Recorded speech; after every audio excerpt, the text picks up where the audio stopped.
Oh my gosh, the sun. Beautiful. Hello everybody. I wanted to get this video out while the sun was still out because that's the purpose of you being able to see me. Every single video you can dang near see me. I'm gonna get in through the motions.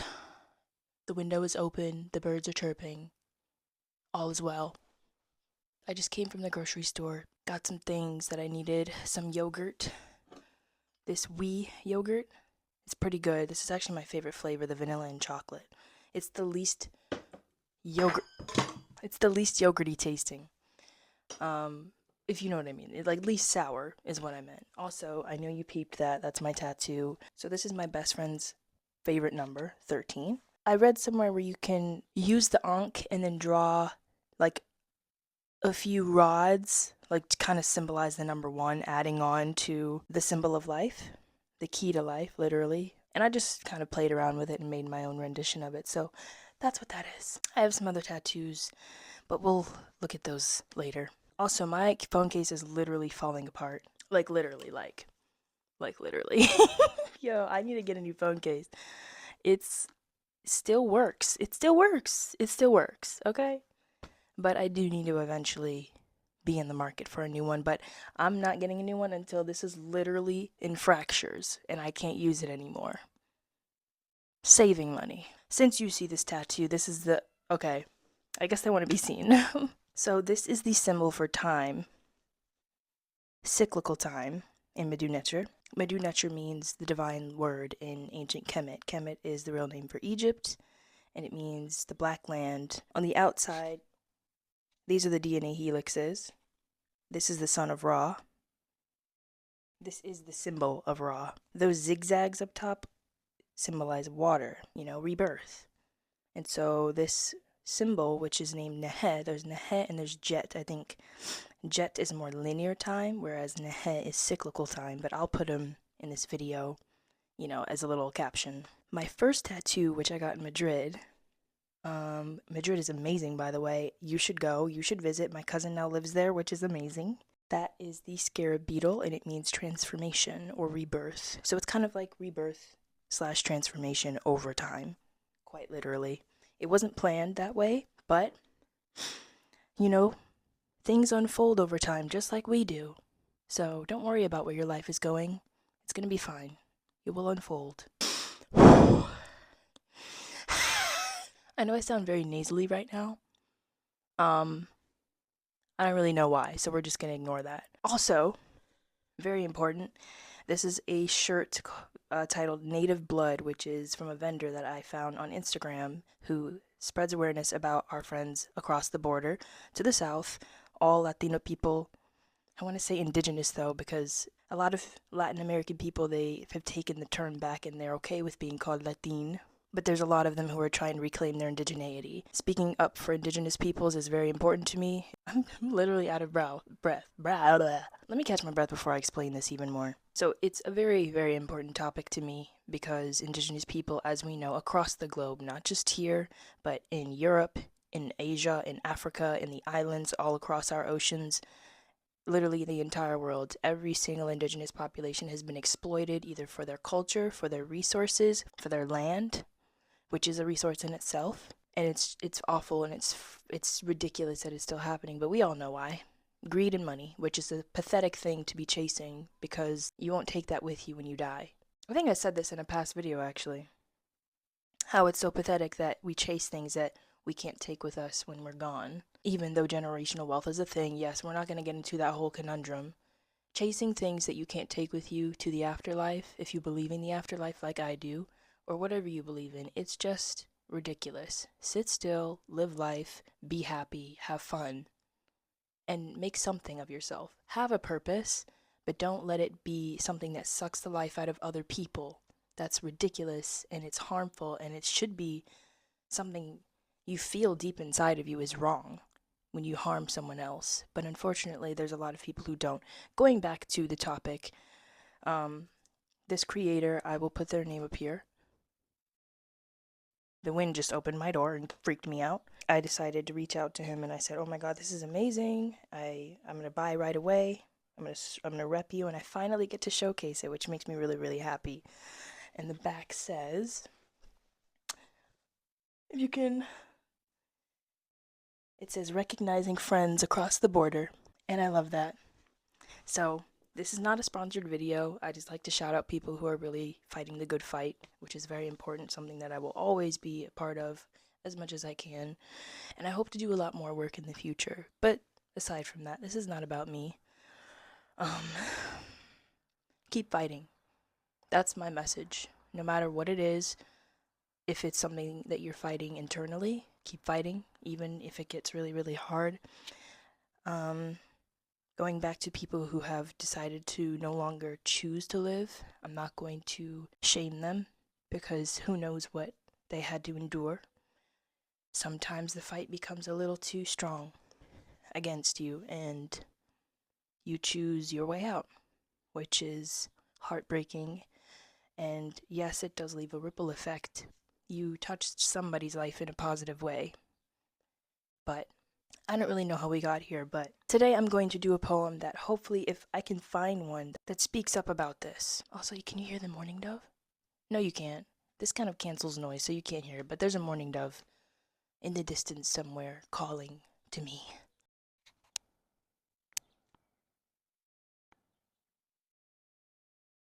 Beautiful. I really hope that captured that, but if not, it's okay. One day I'll go up to a random bird and invade their space and record them while their throat is bobbing. My mom thought that her entire life growing up, whenever she heard a mourning dove, she thought it was an owl. And I'm not gonna even hold her, but I thought that was very, very silly at the time. We were walking in the forest somewhere, and she heard the mourning dove call, and she was like, "Oh, there's an owl." And I was like, "Really?" Because I didn't really catch it. And she was like, "Yeah, maybe it'll like hoot again soon." And I heard it, and I was like, "That's a mourning dove, Mom. That's a mourning dove. That's not an owl." You know, the kind of person that I am, being an animal lover, I always have to correct people, which is my problem. I'm trying, but not that hard if we're being honest, but I'm trying.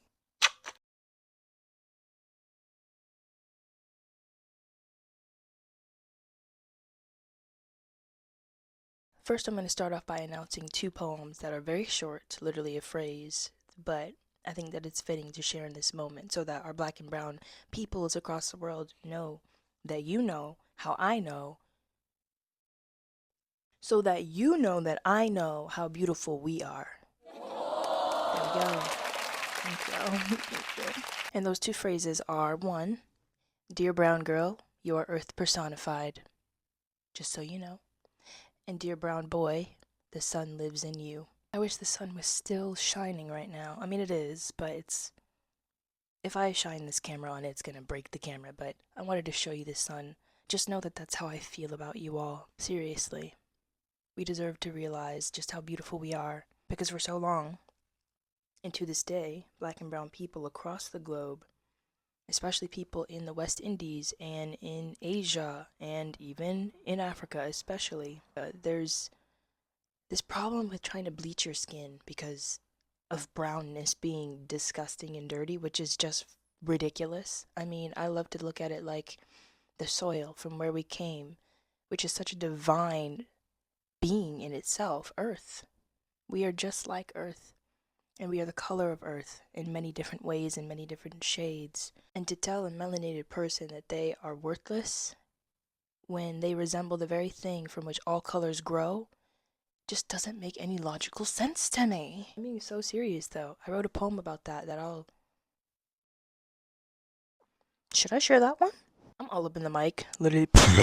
I'm going to read that poem off as well, but I'm still gonna try and find the one that is it has a little bit more anger that I felt when writing it, geared towards acknowledging black and indigenous peoples across this globe for who they are and what they bring and what they protect constantly so that we can enjoy it and also respect it. Not just enjoy it, but respect it. I think I wrote this with our modern events in Vine, our history in mind, the world history, but specifically speaking about black and brown peoples and how we've been exploited for a really, really long time.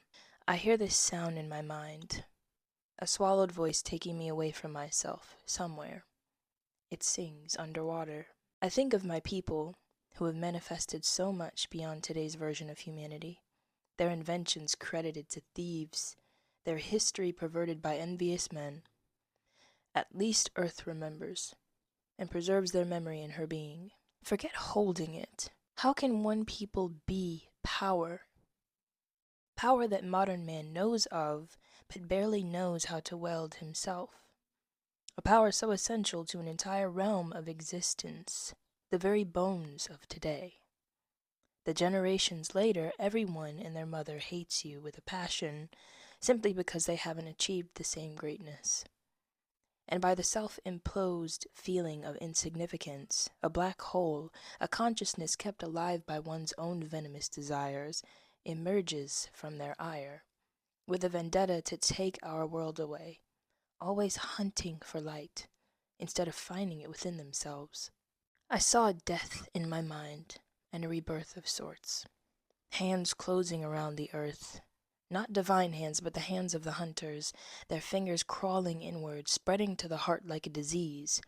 And there intervened a divine hand, a giant, who wouldn't forgive itself if Earth's heart had stopped beating.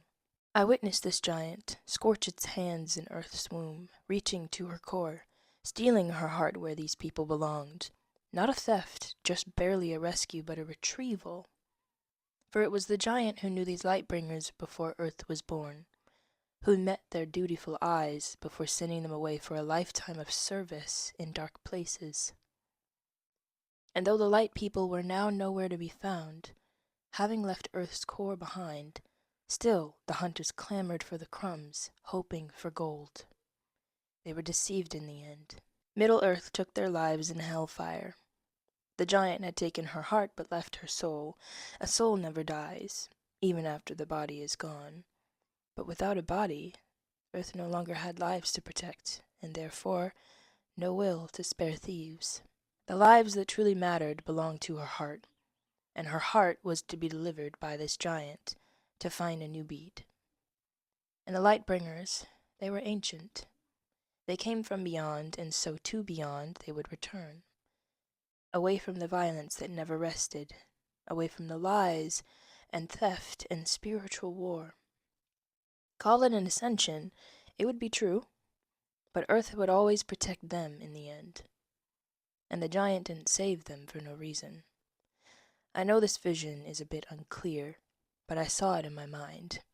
I know it's true. They have come home, and there they may rest for a lifetime, until they bless another world with light besides the sun. Blessings are taken for granted sometimes. On Earth, that seemed the norm. I haven't seen these lightbringers' future, but I pray it be warm.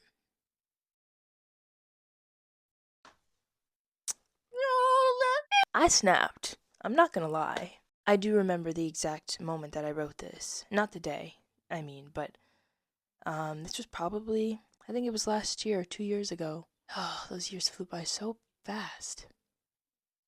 My goodness, this is why it's important to live. Because time is not always yours. It does not always belong to you. It doesn't belong to you ever. But I remember I had a vision in daylight, and I was following it, and I was really thinking about it deeply, and it just unfolded into this story, and I had to write it down. And once I finished, I was like, wow, this is like all the people in this world who constantly are screaming and fighting against evil things and are so tired of it. But I wrote this feeling like in the end it'll be us who wins. Evil just, it cannot prevail, and I don't believe it will.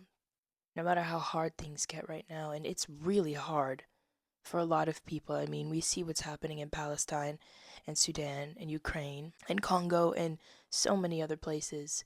I think Uyghurs, I don't know how to say that, but I believe they're also fighting against something right now, and it's just, there's so many people fighting against something to this day, so many that I can't name at this moment, but it's just ridiculous, and a lot of people are suffering in ways that I can't even imagine. But I feel like in the end, it'll be us who wins.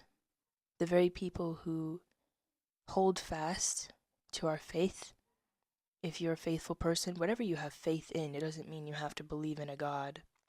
You can have faith in yourself, in your own will, but I feel like goodness is all we knew in the beginning, and so goodness is what we'll return to, you know? And we'll be chosen in the end by this invisible hand that reaches down for us all when we've taken our last breath and leave this world behind. And perhaps return again if you believe in reincarnation, which I also believe in. But who knows, maybe we'll be able to choose our own planet next time. My mom's friend actually died for a few moments. And she came back and she said there was a lot happening. I wrote it down somewhere, but the one part that I do remember is she had counsel with what she believed to be God. And he asked her, well, which planet do you want next? You know, where would you like to go next? Choose one. And she didn't want to leave, so she ended up choosing Earth again. She said, I'm not done. And eventually she woke up, and I just really think about that. That really just remembered that in this moment. I wonder if we'll be able to choose where we go next. But who knows? I just like to speculate. And I wrote this at the time, I did write this in mind, or having black and brown peoples in mind, and how our communities have been exploited since the beginning of time by Eurocentric powers. That is the truth. I'm not going to even brush it over anything. I speak truth here. You know, let's be real. But in the end, I don't mean that in a way to like, how should I say this? Because I think it should be apparent that I'm not trying to blame all white people. That's not the point. A Eurocentric system is not good for anybody. And I mean like the colonialist Eurocentric systems, the ones that seek to conquer everything and take power and dominion over other peoples and label other peoples darker than them as animals in ways to dehumanize them and steal their entire identity and life and land and love and culture and everything. That's not something that anybody should exist in, and that's my belief. That's all I'm going to say for now about that. I feel like that's a conversation for another time, but I did have that in mind at first. And then while I finished it, I was thinking about everybody, every human here that just feels out of place, that doesn't want to be here anymore. Not in a way that, you know, don't take yourself out of this world. Please. There's a lot of people who would love to see you here still, and I'm one of them. All of those people who are watching this who do not know me, and I don't know you, but you are, you know, you watching this is a sharing of energies. And I can feel you through the screen. People who are just tired of being controlled. This poem is for you. It's for all of us who are just tired, you know? And that's all. Goodbye.